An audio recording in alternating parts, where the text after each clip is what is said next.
Week 5 of building a business from scratch, the deep dive. So, as always, I will go through my reflections on the board. I don't have as many this week because I've been so ridiculously busy.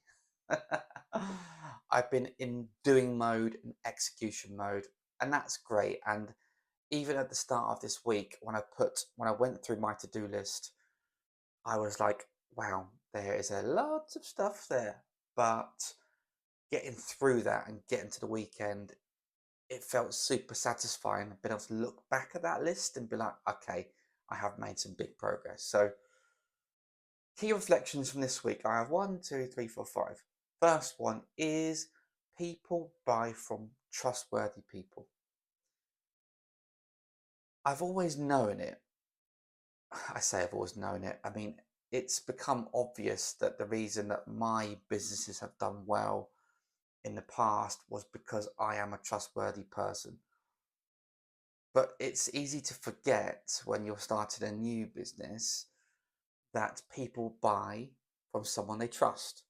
So there's two challenges to that for me, which is number one, my network. I've got a really strong network already, which is fantastic. Lots of people I've done business with in the last 17 years, from worked with as employees to had investors to customers to shareholders to joint investors to everything. So, and that, when they've got to know me, they get to realize that I am not someone that's going to be a cowboy and try and take someone's money and run. That's not me. I'm someone that values integrity. But what about the people that don't know me? So that's one thing I'm starting to think about, and how I can build that into this new business, into Underestimated Collective, because everyone that knows me might find it a really compelling proposition. I think, yeah, that's amazing. I want to sign up for that. What if you don't know me? So I'm going to keep this on my board for now. Trust. How can I present an image or try and be authentic as possible? These videos will probably help to show that I am a trustworthy person. That's number one. Number two, test proposition. Oh yes. I must admit, and Matt Phelan, my business partner of my last two businesses, would also agree to this. We've probably gone out too early in the first two businesses, where with our second business, the Happiness Index, we only really built the most basic prototype you can ever imagine. But the concept was brilliant, and we knew it could deliver results because it did it within our first business, the agency. That's a whole story for another day. But you have to go out there and test everything about your proposition on the market, on people you trust, because you refine things. So it's really easy for me just to come up with, well, who are we? Why do we exist? What's our vision? What are the problems that we are solving for our customers? But until you go out there and try it on the real world, you're not going to find the perfect messaging. So the good news for me personally, everyone I've spoken to about the new business really, I wouldn't say loves it, because no one can love it until they've experienced it, but they really like it. And what's been interesting is people have cottoned on the different parts that they like. So one was like, oh, I really like this aspect of it. And the other person was, oh, I like the fact you're doing these labs. That's brilliant. But I've also had some feedback where I've adapted it now.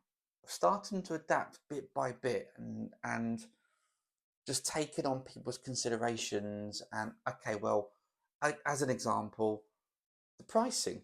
Someone talked to me about the pricing this week, and they said, "Oh, is that high? Is it low?" I think I've priced it in the middle.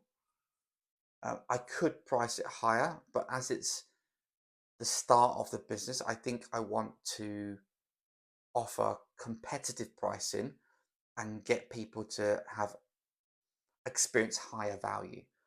So I'm taking all of that stuff in, and I think the lesson I want to share is, don't try and build the perfect business that no one's ever going to see or give feedback to. Get something you feel happy with, version one, and then get out there and start testing it. And I even went to an event this week as well and got some great feedback from there. So that's the second thing. The third thing is keep on learning. That's probably the hardest part.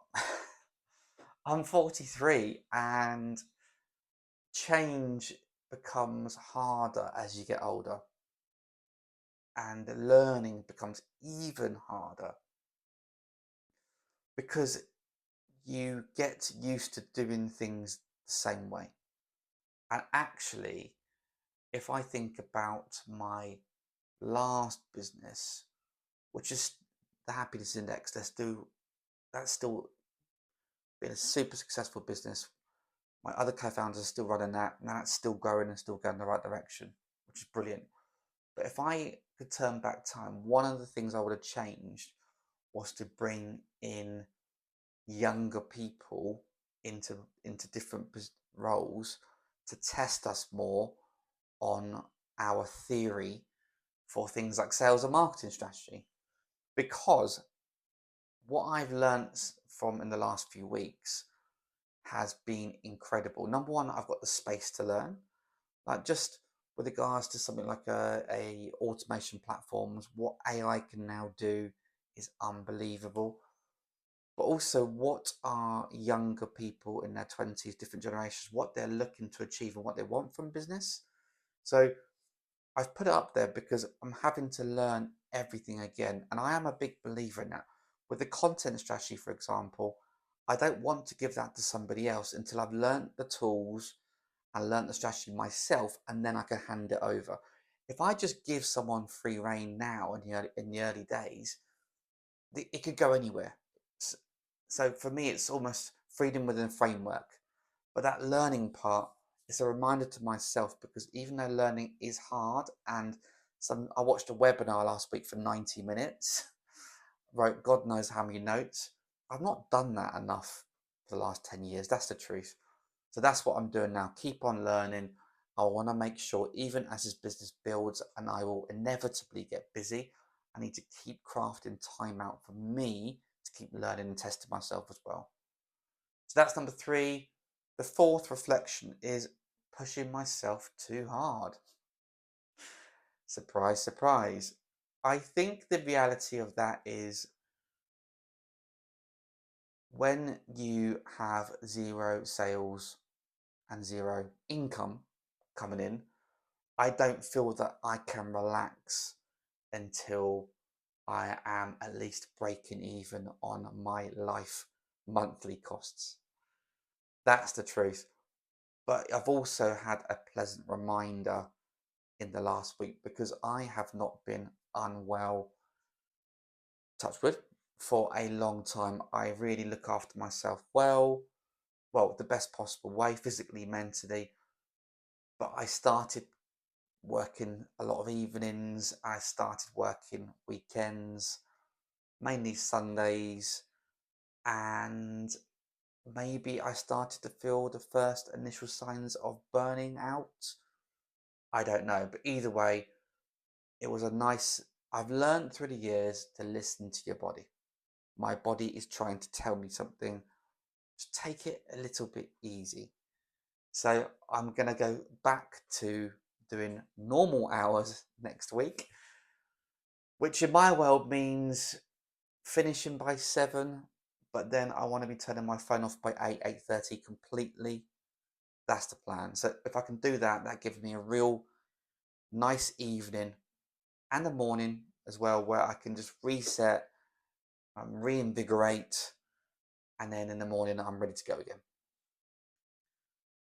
And last but not least, my fifth reflection is new revenue streams, which might sound crazy considering the business is not even launched yet.